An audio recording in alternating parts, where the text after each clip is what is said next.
Chapter 1. Florence in the 15th century, the cradle of the Renaissance.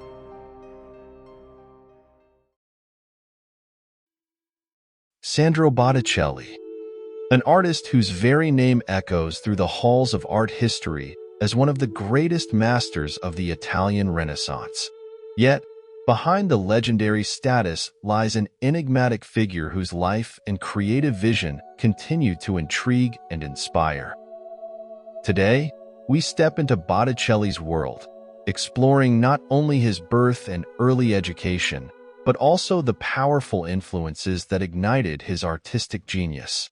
But perhaps most importantly, we'll dive into the heart of Florence during the Renaissance, a city whose pulse would serve as the perfect backdrop for Botticelli's rise to fame, and whose culture would forever change the landscape of art.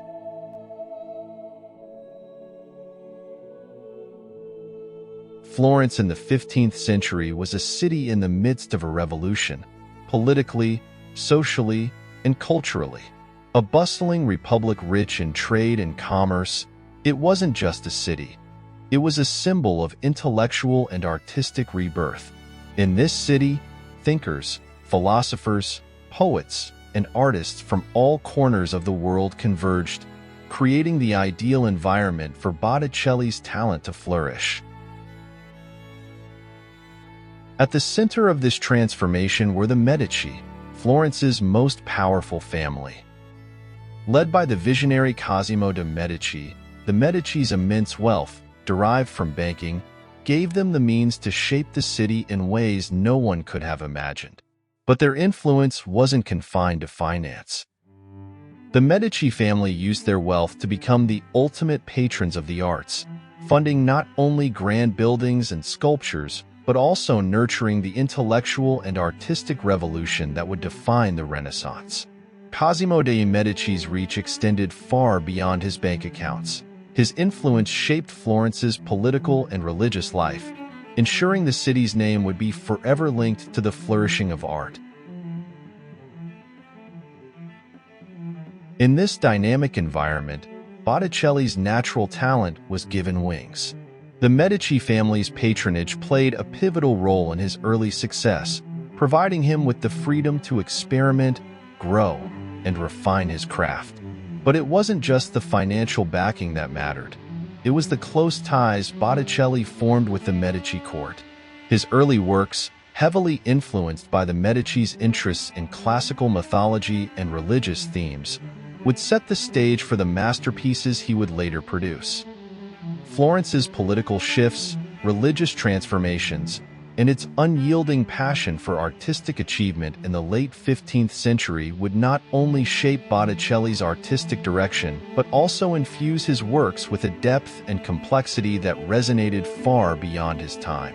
As the city embraced classical ideals, Botticelli would bridge the ancient and the divine, fusing mythological and religious narratives in ways that would captivate the world for centuries to come.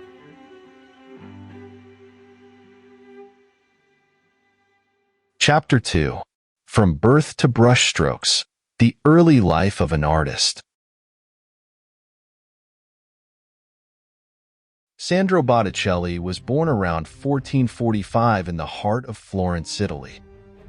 The family name, Botticelli, is thought to derive from the Italian word for little barrel, Botticella, possibly referring to his brother, who was affectionately known by this nickname. However, little is known about his early years beyond the basics of his family background. Botticelli's father, Mariano di Vanni Filippi, was a tanner, a profession not particularly associated with wealth or prestige. Yet his craft was essential to the booming Florentine economy. Mariano was not an artist himself, but he recognized the potential in his son and supported Sandro's early education. It is likely that Botticelli's early exposure to the art of craftsmanship came from the tanneries, where his father worked, offering him a chance to observe the process of manual labor and attention to detail. Botticelli's mother, who remains nameless in most historical accounts, passed away while he was still young, which may have deepened his bond with his father. With the passing of his mother, Botticelli's artistic path seemed to have been influenced by his father's encouragement, as well as the cultural climate of Florence during this time. Florence, at this point in history, was a city of both prosperity and tension. The Medici family, the de facto rulers of the city, were deeply entrenched in politics, banking, and patronage of the arts. They had begun cultivating their reputation as patrons of great artists, ensuring that Florence would become a hub of Renaissance culture. This environment of intellectual and artistic openness was crucial for Botticelli's development, and he would later find favor with the Medici family, securing his place as one of their favorite artists. The political situation in Florence was complex during Botticelli's early life. The Medici family, under the leadership of Cosimo de' Medici, had risen to great prominence. The city, although filled with a spirit of civic pride, was also facing internal struggles, including rival factions and power shifts that would continue to shape the cultural landscape. The Medici, with their immense wealth and influence, played a pivotal role in shaping the cultural environment, one in which Botticelli would thrive. Botticelli's early exposure to the Medici family's patronage would prove vital to his career. The Medici's lavish commissions to various artists, including those who would become Botticelli's contemporaries, created an atmosphere of artistic collaboration and competition. Yet, it is important to note that this patronage did not simply foster creativity. It also introduced a layer of political intrigue and influence, something Botticelli would eventually navigate in his artistic career. But how did Botticelli, the son of a tanner, evolve from these humble beginnings to the painter of iconic masterpieces? This transformation began with a crucial step in his development: his apprenticeship. The apprenticeship under Fra Filippo Lippi. Around the age of 14, Sandro Botticelli entered the workshop of Fra Filippo Lippi, a renowned monk and one of the leading painters of the time. Lippi was known for his delicate, graceful figures and his ability to blend religious iconography with a deeply human emotional resonance. Lippi's workshop served as a critical formative space for Botticelli, where he absorbed essential skills that would shape the trajectory of his artistic career. Lippi's influence on Botticelli was profound, affecting both his technical abilities and his artistic philosophy. Botticelli adopted many of Lippi's stylistic elements, such as his mastery of fine line work, the soft modeling of figures, and an acute attention to human anatomy. Furthermore, Lippi's compositions, often imbued with an ethereal, almost mystical quality, left a lasting impact on Botticelli's own artistic sensibility.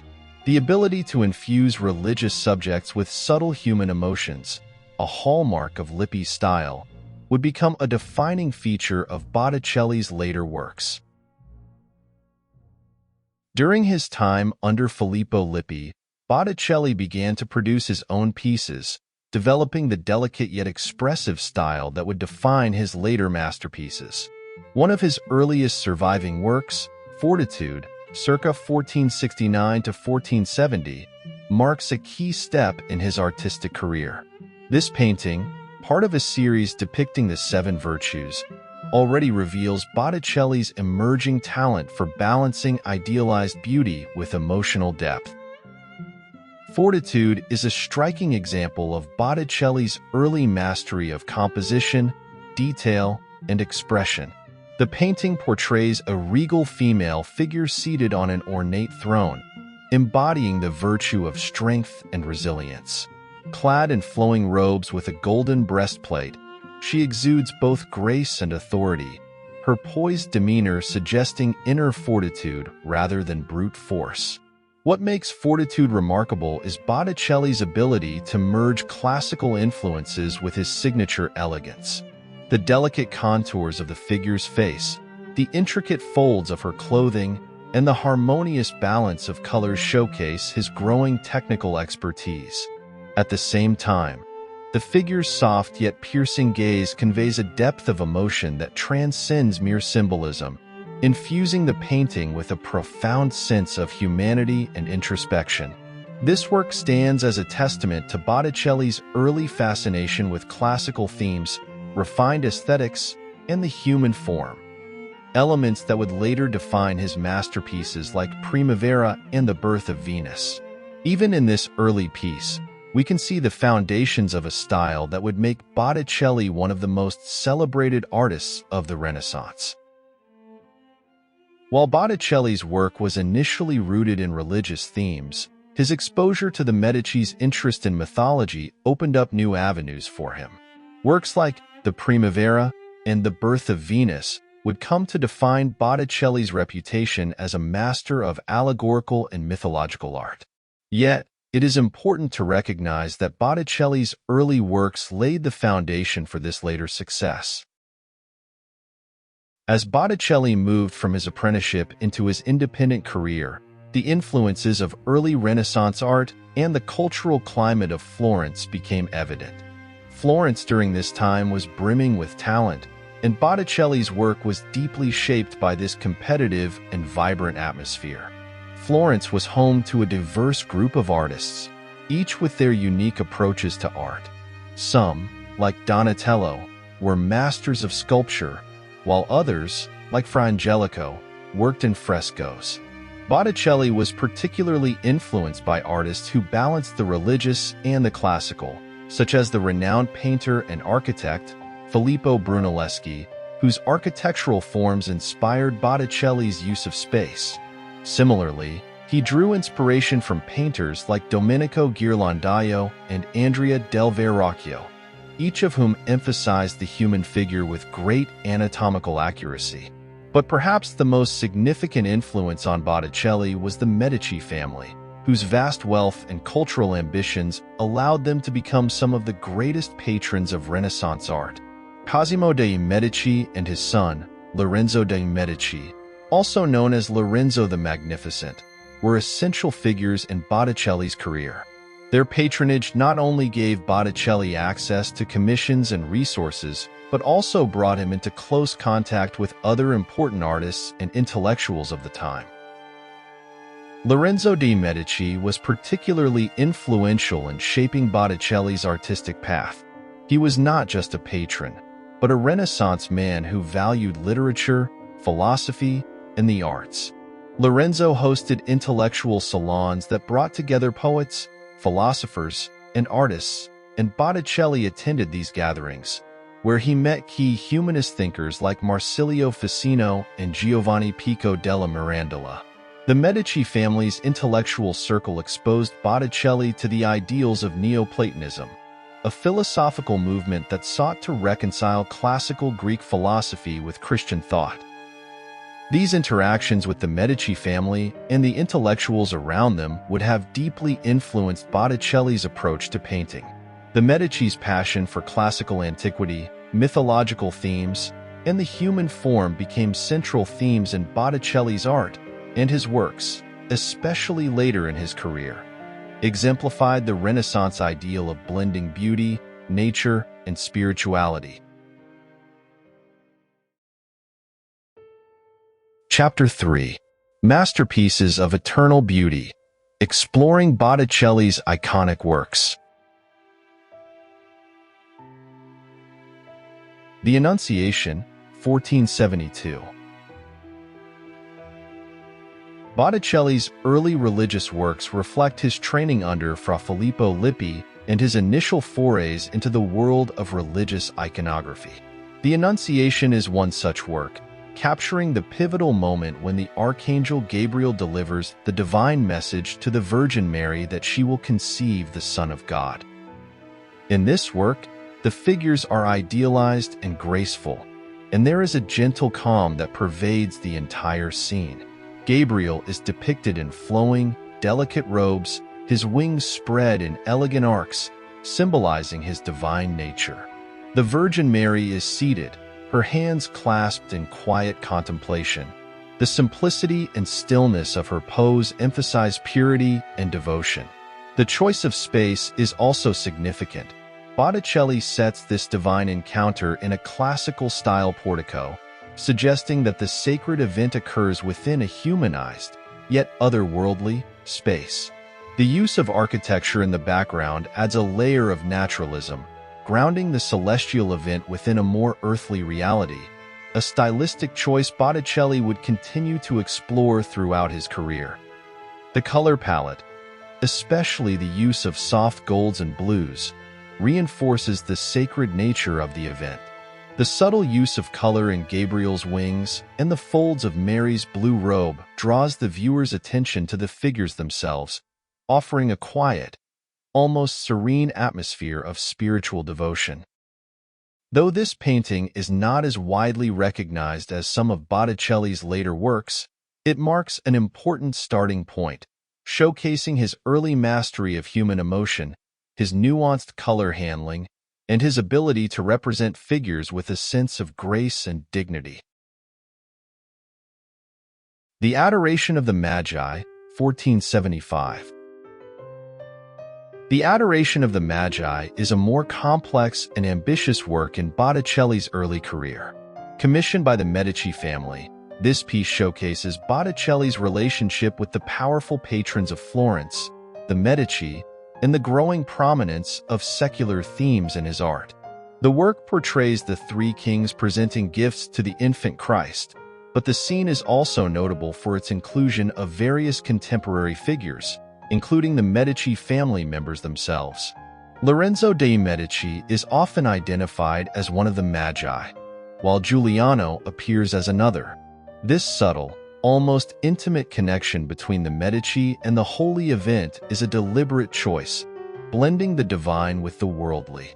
It highlights Botticelli's skill at creating political and cultural narratives within his religious paintings, using familiar figures to evoke power and legitimacy. The figures in this painting are portrayed with a great deal of naturalism. Each person is distinct, with different gestures and expressions. The wise men are solemn and thoughtful in their acts of homage, while Mary and Jesus radiate a serene, divine presence at the center of the composition. Botticelli uses light effectively to highlight Mary and the Christ child, casting a soft glow around them, which serves to elevate them above the surrounding figures. The architecture and the landscape in the background contribute to the work's sense of realism. The distant hills and clear sky hint at Botticelli's growing mastery of perspective and depth. The detailed rendering of the clothing and the lavish gold of the gifts further reinforce the wealth and influence of the subjects, pointing to the material prosperity of Florence under the Medici. This work not only showcases Botticelli's increasing technical skill, but also his ability to incorporate contemporary elements into religious scenes, something he would continue to explore throughout his career. Primavera, 1482. Primavera is one of Botticelli's most famous works and represents the height of his exploration into mythological themes. Commissioned by Lorenzo dei Medici, the painting is an allegorical depiction of the coming of spring and love, using classical mythology to celebrate the Medici family's ideals and values. The scene is set in a lush garden, with Venus at the center, surrounded by figures from classical mythology. The figures in Primavera are symbolic, each representing a different aspect of nature, love, or fertility. Venus, in the center, symbolizes love and beauty, while Mercury, the messenger god, is seen on the right, ready to bring the winds of change. Flora, the goddess of flowers, scatters blooms to herald the arrival of spring, and the three graces represent beauty and harmony. One of the striking features of Primavera is Botticelli's ability to infuse his figures with both grace and naturalism. Venus is elegantly poised, and her flowing robes reflect the same rhythmic movement that we see in the natural surroundings. The three graces are depicted in a close, interwoven dance, with the flowing movement of their bodies contributing to the overall sense of harmony in the composition. The use of color is also essential in this work.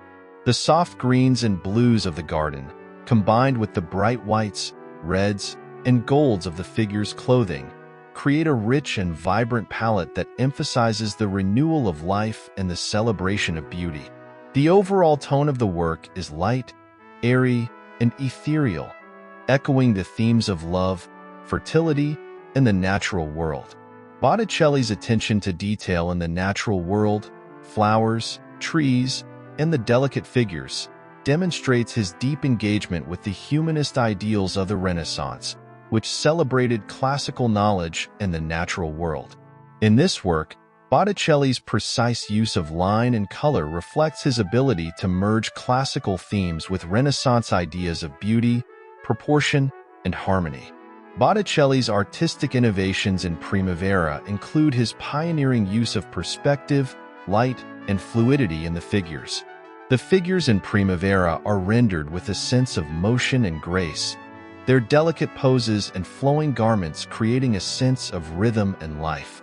Botticelli's technique of using light and shadow enhances the figure's three-dimensionality, while his mastery of perspective allows the garden to feel lush and expansive, yet harmonious with the figures themselves. The emotional expressiveness in the faces of the figures, particularly Venus's serene gaze, evokes a sense of idealized beauty and tranquility. The Birth of Venus, 1485. Created just a few years after Primavera, The Birth of Venus, circa 1485, is another mythological masterpiece and one of Botticelli's most iconic works. It was likely commissioned by the Medici family as part of their broader celebration of classical antiquity and the revival of ancient Greek and Roman culture.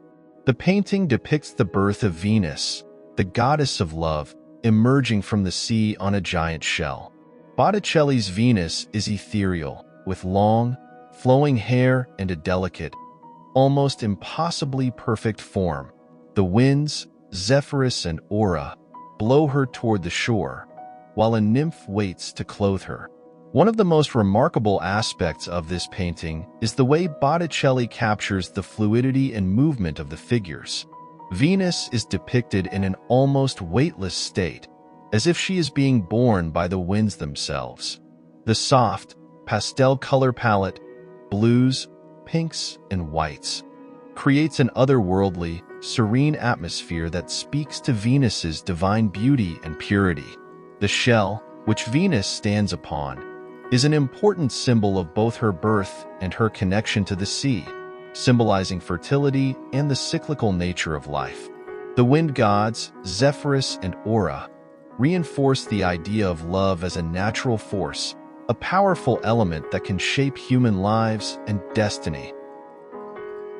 Thematically, The Birth of Venus is steeped in ideas of beauty, mythology, and divine symbolism.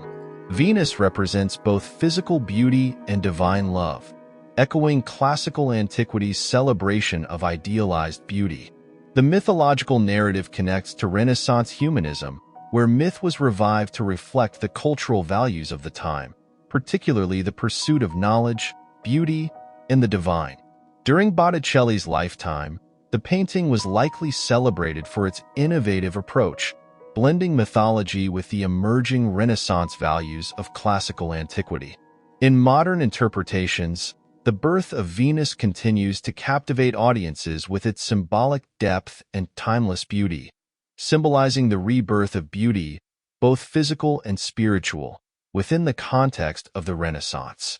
This work is a perfect example of Botticelli's ability to merge classical mythology with Renaissance ideals. Venus's beauty is not just an idealization of the human form, but an expression of divine harmony and love. The grace of her pose, the delicacy of her form, and the gentle movement of the scene all evoke the Renaissance fascination with both beauty and the divine, blending the two into a seamless whole.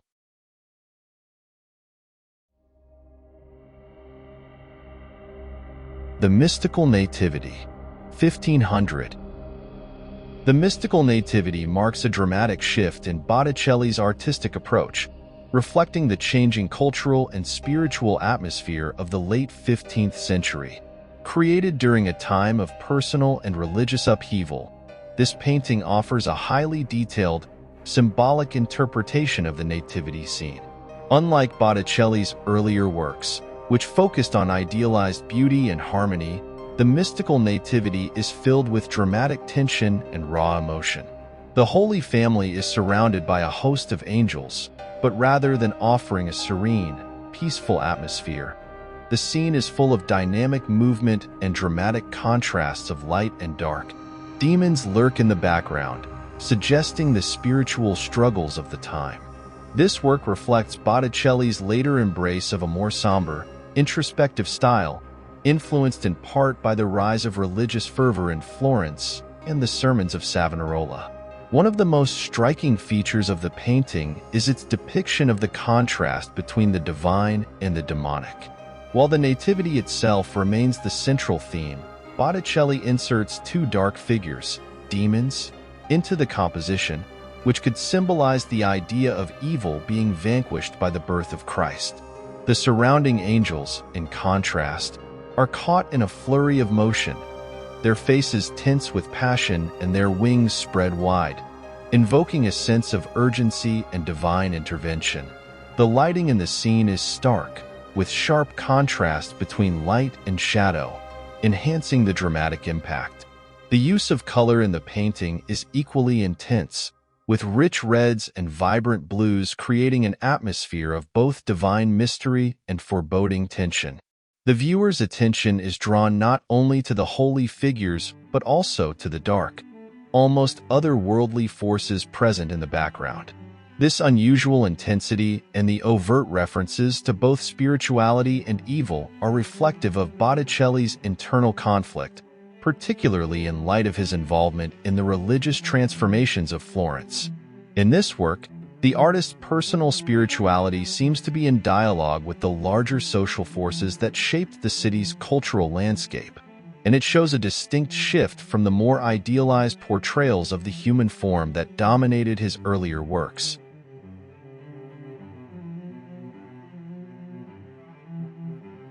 Botticelli's oeuvre reveals a profound evolution over the course of his career. From early religious works like the Annunciation to mythological masterpieces like Primavera and the Birth of Venus, his work shifted from the grace and harmony of the classical world to the emotional intensity of his later pieces, such as the mystical Nativity. Each painting reflects not just his technical skill but also his responses to the social, political, and religious currents of his time. Through an in-depth exploration of his most significant works, we observe Botticelli's continuous search for beauty and meaning, and how his art moved beyond merely aesthetic concerns to tackle the pressing spiritual and intellectual questions of the Renaissance. His relationship with the Medici family, his immersion in classical antiquity, and his evolving spiritual journey are all reflected in the rich layers of symbolism and innovative techniques in these paintings. In the next section, we will shift our focus to Botticelli's legacy and his lasting influence on subsequent generations of artists. We will explore how his works were viewed in the context of his time and how his stylistic innovations resonated far beyond the confines of Renaissance Florence.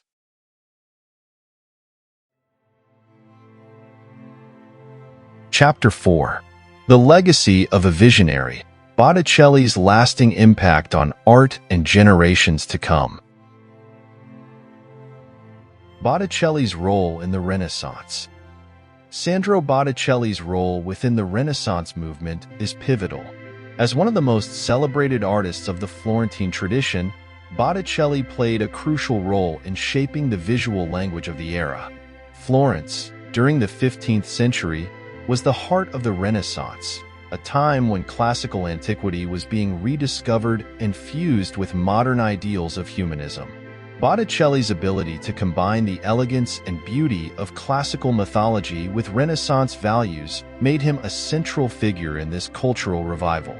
Botticelli's position in the Florentine artistic tradition was firmly entrenched within a dynamic network of artists, patrons, and intellectuals. He was influenced by the works of earlier Renaissance artists, including Fra Angelico and Masaccio, but also had access to the groundbreaking ideas coming from the Medici family's patronage, which supported both artists and scholars alike. His early apprenticeship under Fra Filippo Lippi, a key figure in the Florentine school, honed his skills in depicting the human figure and understanding the use of space, light, and color. One of Botticelli's most significant contributions to the development of Renaissance art was his exploration of idealized beauty. His paintings introduced a new type of elegance, particularly in his female figures, who embodied an ethereal, almost divine quality. In contrast to the earlier, more rigid depictions of figures in medieval art, Botticelli's works offered a more fluid, graceful, and emotionally expressive approach to the human form. His artistic techniques, which emphasize linearity, soft contours, and harmonious proportions, also had a lasting influence on how artists approached composition, creating a standard for beauty and balance in art. Botticelli's mastery of tempera and his ability to create fluid, yet precise compositions allowed him to transcend mere technical skill and convey emotion and narrative depth. His works did not just reflect the changing ideals of the Renaissance. They also shaped the visual language of the period, pushing the boundaries of what was possible in art. Through his combination of mythological and religious themes, Botticelli's work became a symbol of Renaissance humanism, a celebration of both the divine and the human, blending mythological allegory with Christian symbolism. Botticelli's lasting legacy. As Botticelli's life came to a close, his artistic influence did not disappear. Instead, it lay dormant for centuries, waiting to be rediscovered by future generations. Today, Botticelli's works are not only celebrated for their beauty and technical prowess, but also for the depth of emotion and intellectual engagement they offer. His art challenges us to consider the intersection of the human and the divine, the ideal and the real, and the eternal and the fleeting. Botticelli's legacy is also carried forward through his role in shaping the cultural and artistic landscape of Florence. As an artist at the heart of the Renaissance, Botticelli contributed to a city that was an epicenter of intellectual and artistic innovation. The works he left behind continue to be studied and admired, not just for their aesthetic qualities, but also for their ability to reflect the complexities of the world in which they were created. Through his art, Botticelli bridged the gap between the idealized forms of classical antiquity and the emotional realism that would come to define later periods of Western art. His influence can be seen in countless works of art, both from his contemporaries and from artists who followed in his footsteps. The enduring power of Botticelli's art. In the end, the story of Sandro Botticelli is one of transformation, resilience, and artistic achievement. From his early depictions of ethereal mythological figures to his later exploration of religious themes, Botticelli's work offers a powerful testament to the enduring potential of art to reflect and shape the world around it. His ability to capture the human soul, whether through the delicate beauty of Venus or the emotional intensity of the mystical nativity, is what makes his art so timeless. Botticelli's works continue to inspire and challenge us. As we stand before his masterpieces in galleries and museums across the world, we are reminded not only of the rich cultural heritage of the Renaissance, but also of the power of art to transcend time, place, and circumstance. Botticelli's legacy is a beacon that illuminates the path for future generations of artists, thinkers, and dreamers, reminding us all of the profound impact that one individual's vision can have on the course of history. As we close the chapter on Botticelli's life and work, we are left with the lasting impression of an artist whose brilliance transcends time, a true master whose legacy continues to shape the world of art and culture today. Botticelli's influence on the art world was not confined to the Renaissance period alone. His works, particularly The Birth of Venus and Primavera, have continued to inspire artists and art lovers alike throughout the centuries. In the 19th and 20th centuries, Botticelli's works saw a revival in interest, particularly in the form of the Pre-Raphaelite movement. His intricate attention to detail, his mastery of emotion, and his symbolic use of figures and themes made him a touchstone for many later artists. As we reflect on Botticelli's legacy, it is clear that his contributions to art were not just about creating beautiful paintings. They were about making us look at the world with fresh eyes, urging us to find beauty, emotion, and meaning in the human experience. Botticelli's art is more than just a reflection of his time. It is a testament to the timeless power of art to shape and reflect human culture, spirituality, and understanding. Thanks for watching.